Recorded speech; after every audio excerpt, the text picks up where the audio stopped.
Yeah, man. There's this is one of my favorite versions of it, but since I've been studying this tune for so long, the harmonic sequences in this version of it are a little bit different than the ones he even plays with Johnny Hartman when they do the vocal version.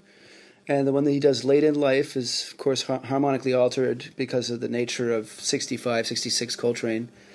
But if you listen to Billy Strayhorn do it, which is pretty unique because you're hearing the composer sing it, while he's not a great singer, you get the quote unquote correct chord changes, obviously, because it's Billy playing the piano. He's a great, very good pianist. And so you really get all the. But the ending, I love Train's ending more than Billy Strayhorn's. I know it sounds sacrilegious, but I like this ending. This is the ending I use when I play the song.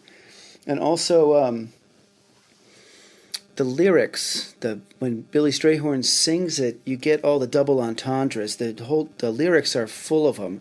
It just opens up. I used to visit all the very gay places, meaning that he's going to be singing about the places aren't gay anymore because everybody's alcoholics and they're all run down because they're living lush lives in some small dive, and he's sort of denying his own tendencies towards being a brilliant creative genius by just wallowing away in a bar with all these other losers. Right. That's kind of the nature of the lyrics of the song. Yeah. But there's double entendres that really a 17-year-old can come up with. There's like French double entendres in there. Like it's got a depth of intellectuality or whatever that's really precocious for a 17-year-old. It's great. Amazing. One other aspect of a performance about Coltrane's virtuosity is that phrasing. Yeah. When you choose to use a note and the timing against the rhythm and the melody of Coltrane's phrasing.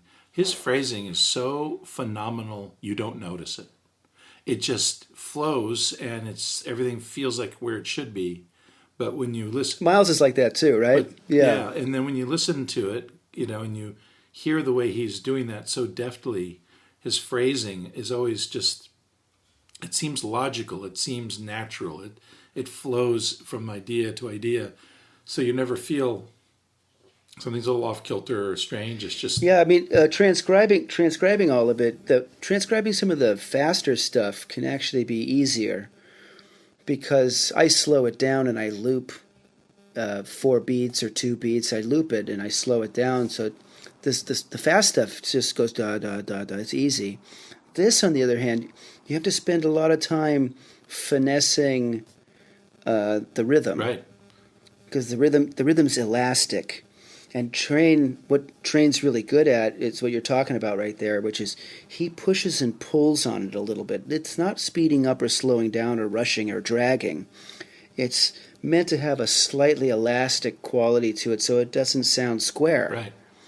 And so when you transcribe it, sometimes he's definitely putting 30-second notes. He put 8 of them right on that beat, and he comes out right on the next beat on the lyrical note that he wants, bam.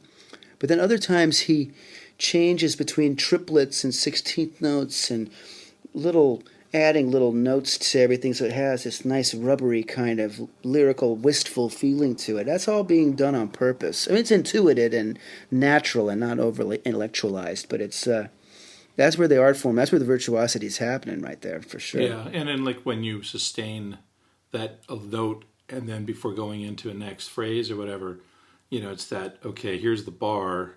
Did he go over it a little? Is he behind it just a tad? And where's the first note in the next section? And that's where you're talking about the timing and the rhythm, where you have to, if you're transposing, you have to count that out and figure, oh, he's holding that for just a 30-second over the bar if you're going to write it technically perfectly, right? And it all makes sense if you ignore all that. But and he's got a very good band that's supporting that. They're all in the same art form. They've all been doing that a lot together. So there's that nice. The drummer's doing that just as much as Train is, right. And Red Garland too. They're all doing that together. The other observation I would make is that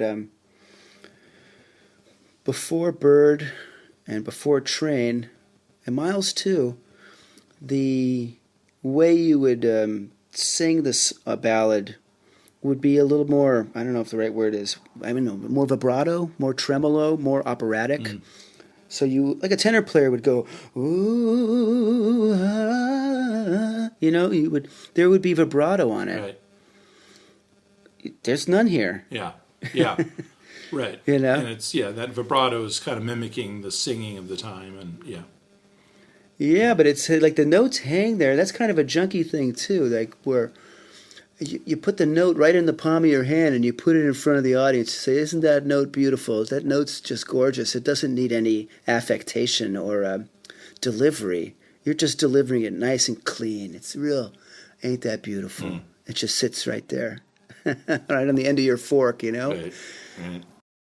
Let's get to our next song, which is "I See Your Face Before Me," from a Coltrane album called "Setting the Pace." Now, I picked this one. I picked this one because lots of the older tenor players play this one, and it's a beautiful tune. And Train's definitely tipping his hat to the older generation of guys that came before him. And the younger guys, I don't think were playing this tune as much anymore. This tune seemed to fall out of favor. Well, it's from a 1937 Broadway musical called "Between the Devil." And this is back to, we all know the famous musicals of the day, Oklahoma, Porgy and Bess. Sure. We know those, but again, you have to remember at this time there was tons of shows with songs getting airplay on the recorded versions. This was originally recorded by Guy Lombardo and his Royal Canadians was the name of the band. Wow.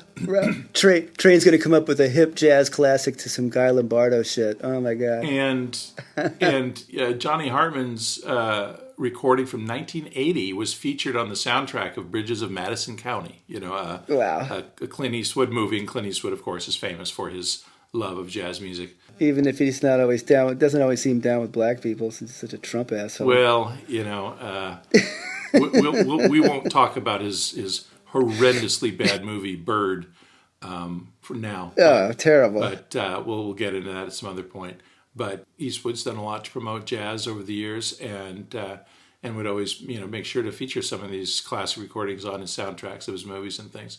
Another interesting note about the song: it's the first song that Nelson Riddle ever arranged. Wow! Right, so once again, music history right there. Yeah. That's amazing. And so, who covered it? Bing Crosby, Frank Sinatra, Nat King Cole, Doris Day, Sonny Stitt, Andy Williams, Jack Jones, Tony Bennett, Jennifer Warnes, and then, of course, all the musical versions of Miles Davis and Dave Brubeck and many others.